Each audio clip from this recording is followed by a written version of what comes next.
Welcome back to the Rules of Engagement. Before I jump into analysis of Leenock vs. BabyKnight game number 2, let me remind you guys, if you miss any of our content, youtube.com/official MLGSE2. If it's the evening, you just grab your dinner, you want to sit by and watch some Starcraft content, you look on the live streams, there's no big tournaments going on, youtube.com/official MLGSE2. 1080p VODs for free of all of our content, including our big championship events. A lot of great stuff there, so go ahead and check it out.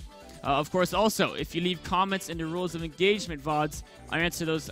If you leave questions in the comment section, I answer those questions in the Q&A portion of the show. So, a lot of cool stuff on YouTube. Go ahead, check it out. We also have, top fives and stuff that you won't even see if you watch us live. Sometimes you plan, but a lot of cool stuff there. So, into game number 2 between Leenock and BabyKnight. A couple things I want to point out is, one, getting Overlord speed before Lair. And some reasons you might want to do that. And more importantly, understanding the effect it makes on your gameplay. Fast third, Protoss first Zerg. Talk about how you can do that if you're Protoss. You want to grab that fast third. Then also talk about the implications and how to approach fighting Storm Hosts if you don't have any Colossi with you to really help with those locusts. So, we're going to jump into the game here. And we noticed one thing is Leenock is going Overlord speed before he techs Lair, right? And a couple implications of that I want to point out real quick is, actually, let me just talk about this a few minutes before I jump into the game. One of the cool things is, one, it costs you 100 minerals and 100 gas, right? So that's a fact. The minerals, it'll save you because you're not going to lose that Scout and Overlord, right? And you'll never have to build blind Spore Crawlers. So, because your scouting is going to be so complete with speed Overlords, and you're not going to lose the Overlords as long as you control them well with the speed, they can always, early on, they can always pull out before Stalkers can run them down. They might get damaged, but they won't die. It saves you minerals in that regard. It'll save you 1 to 200 minerals in Overlord deaths, and it'll save you minerals in not having to build Spore Crawlers unless they are getting air or DTs. So, it'll save you minerals typically. What it costs you in is gas, and more significantly, if you want to get Overlord speed before Lair and have it come in a useful time, you've got to get that gas early, right? So if you're doing a 3-hatch no gas play, it's not a good idea because you're going to be delaying your Lair tech for too long, right? You need to get that Lair started at the very latest 7:30. Ideally, you want to start at 7 minutes in. That's not going to happen if you get Overlord speed first if you open 3-hatch. If you're opening 2-hatch, like let's just jump into the game now. If you're opening 2-hatch like Leenock, and you're getting the gas faster anyway, then it's fine. 6 minutes, start that Overlord speed. You can still get that Lair started well before 7 minutes. In fact, till probably around 6:30 you can start the Lair. And the Overlord speed, if you just fast forward to when it completes, we can see Lair started right there at 6:40, right? So the Lair is still not late because it's a 2-base play. And 2-base play, you have less minerals, so losing Overlords and having to build Spore Crawlers unnecessarily is a really big deal, right? And then you can get in there, get the Scout done, right? And if a Stalker... at most, a Stalker can't even be out this early. It could, but it'd only be one Stalker, maybe a Stalker and a Sentry. And while those are still slightly faster than a Speed Overlord, they're not faster enough that with 200 life, you can't get out of there in time. So, you get the complete Scout on, you know exactly what's going on. You know, do I need to get Spine Crawlers against some Mass Gateway aggression? Do I need to get Spores? I see Stargate, I know I'm going to need Spores. But I can choose when to make them, right? I know exactly when I need to make them. I don't have to make them too early. I can wait until, like the 8:30, 8:40 mark, and then start getting my Spore Crawlers. So the next thing I want to talk about is the Protoss point of view, taking the fast third base. Right? So if you have the Mothership Core on defense, right, you can take this fast third even against an opponent who has speed leans early on. And the reason why is because the Mothership Core will help out with doing damage on the speed leans. They can't focus on a Nexus quite as easily. And of course, once the Nexus gets up, you have to pose an overcharge. The second key thing for taking the fast third, very good force fields and sentry positioning. So this is what BabyKnight does absolutely amazing. 2 force fields to block him off. The Zergians come around the other way. A 3rd force field blocks him off. And then look at what he does. He knows these are timing out, so he puts his sentries in a spot where a single force field can save all 3 of them. And that's brilliant, brilliant defense here. Now, one thing you could say. At this point, right? This point right here, what's a Zerg player made? A Zerg player could easily have 30 or 40 speedings at this point in the game, right? That's true. If a Zerg player had 34 speedings, they could go and they could focus down this Nexus here. Yes, your sentries can shoot them, your Mothership Core can shoot them, but they're still going to kill the Nexus. That's true, or at least force a cancel, right? They can at least force a cancel on the Nexus. That's true. But if the Zerg made 30 to 40 speedings, they're hurting their economy a lot more than it hurts you to cancel the Nexus. Because that's all you're losing, right? You're losing Nexus timing, but they've lost a ton of drone production. So go ahead, take the fast third. Be safe with your units. If your opponent commits heavily to kill it, whatever, you lose it. It's 400 minerals at worst, right? I mean, it's more than 400 minerals because you're losing mining time. But the idea is, if a Zerg commits enough to kill it, they've committed more than it hurts you, because they're not going to have any workers at their own third.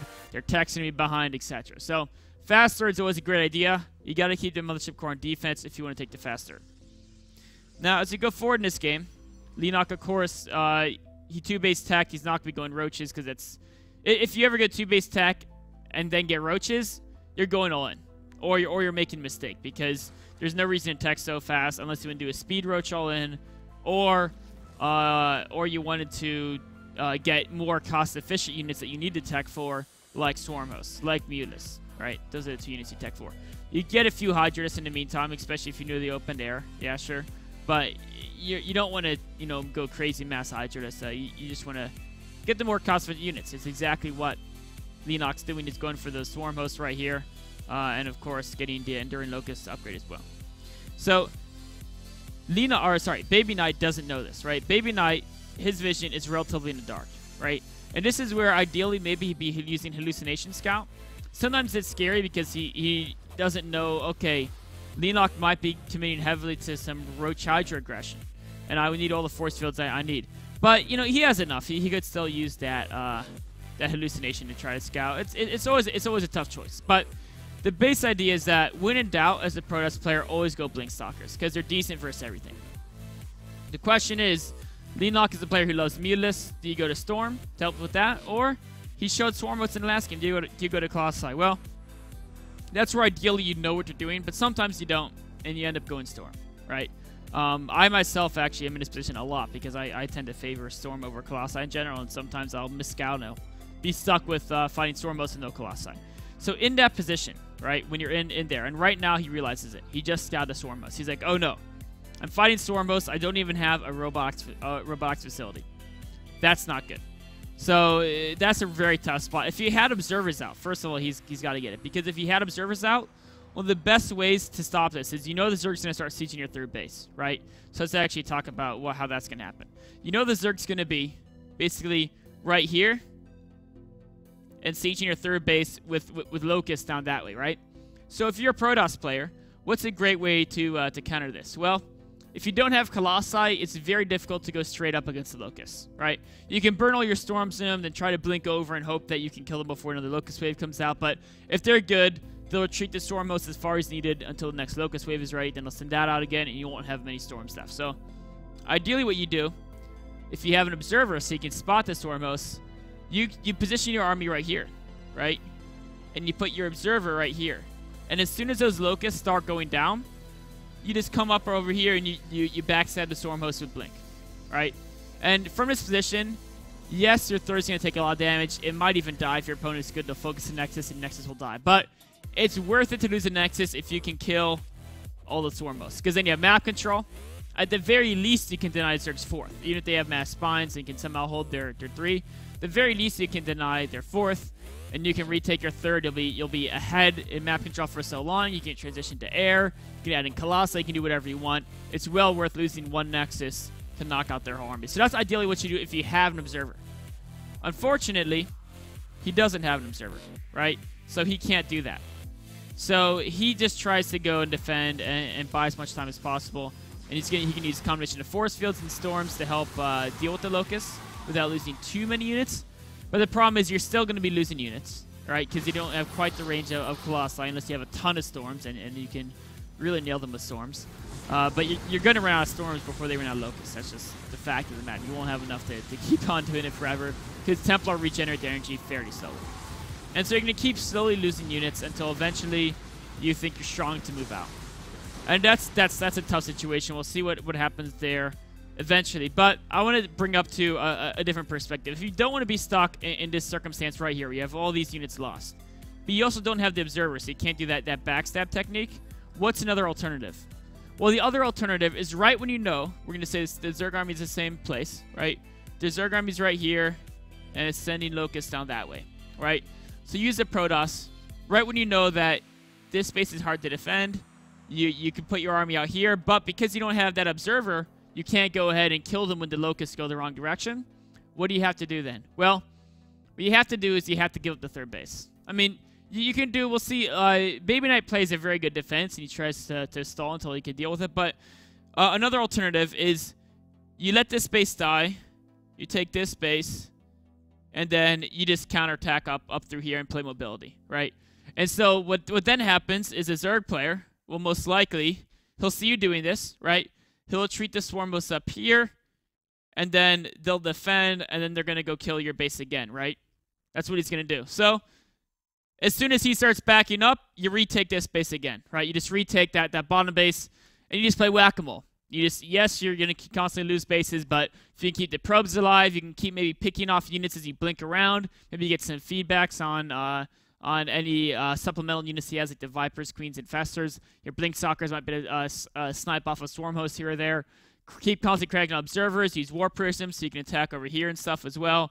There's a lot of cool stuff you can do. So it's very tough style to play, but I think it's the best option. Now, the other option, if you don't have the observer, is just to stall for time, and that's exactly what BabyKnight does. And we can see here.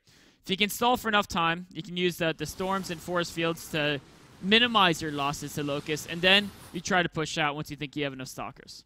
That's exactly what he's doing. Of course, it's going to be tough with the spine crawlers, but he's actually starting to do something, right? Because you can use a storm. If you have unfortunately doesn't have a storm in, that's what happened, right? If he had one more storm there in that one clump, all of a sudden he would have broken through because he had all these units. There's only a few Hydralisks and Zerglings, and there's only 7 spines left. So if he had like 1 or 2 more storms, he could have broken his spines. But if Leenock thought the spines would be broken, he would have pulled the Swarmos back. And also if his Swarmos weren't even timed particularly well either. So it's a very, very tough situation. And while it looks like you can almost break through, this is what always happens. The units lost column. Like, it feels like you're making headway, you're getting kills, but you're really, it's a losing battle because you're fighting Locusts and you're burning Templar, which are extremely, extremely valuable resource. So it's a tough situation. If you try to flank from a different direction, as Zerg catches onto it, they can still deflect. So now he's doing the run around base race tricky thing, which is, it's just good, but it would have been nice if he did that when it was 2,000 lost to 0 and he was down by 2,000 resources instead of down by 5,000. Because at this point, yes, this is still awesome and it's cool, but you know, it's going to be harder to take this base because the Zerg player now has a lot more larvae at his disposal with 5 hatcheries, so he's going to be able to use a lot more speedings. His economy is a lot better, so it's a little bit, so doing counterattacking and doing damage doesn't affect him as much because he can replace any bases you kill very easily. And in fact, he actually has so many swarm hosts, he's popping them in from every single angle, and they're just not an observer that's been able to stay alive at least against the Spore host Hydralisk combination. So from here on out, it's obviously not goes on to win this game. A couple cool things to note, though. If you're doing a 2-base lair tech build, consider getting Overlord speed in your build. The most important thing isn't to know whether or not to get Overlord speed. The important thing to understand here is how to evaluate how it affects your build order, so that later, when you're stuck with a different choice, should I get a Roach Warren at 6 minutes or should I get 7? Understanding the process to evaluating that, right? So for the Overlord speed, you say, do I normally get gas that early? How many drones have to cut out my production if I get gas that early? Well, it's like normally if I go 3 hatches, if I get gas that early, I can't actually produce drones at my 3 hatches, so it'll really adversely affect my economy. How much? That's something that requires a little more in-depth calculation. It's probably an order of like 6 drones, it'd be my guess. I'll try and get that Overlord speed out. But 2-base, I'm getting the gas anyway. It slows my lair tech by 20 seconds to get this 100, to use the first 100 gas to get over speed. But with that 20 seconds, that slows it by 20 seconds, but I don't lose the Overlords, and I don't have to get Spore Crawlers unless I actually need them. So maybe it's worth it, right? And that's a pretty cool analytical process to go through. And then, of course, from the Protoss point of view, fast swords are great, but if you do them, keep your Mothership Core back at home to defend. If you're fighting against Swarm Hosts without Colossi, try to backstab technique. If you have an Observer out, let the Locusts kill your base, but the instant they leave the Swarm Host, blink on the Swarm Host and take as many out as possible before the next Locust wave is ready to go. It's a really great technique. In this game, it might not have worked because Leenock had the Watchtower. He was watching for that. But, you know, when you're playing often, it can't work at most levels of play. And then, of course, if that can't work, try the base race. Trying to fight against Locusts is pretty much always going to be losing battle. This wraps up my analysis of game number 2 between Leenock and BabyKnight. We'll take a short break and be right on to game number 3.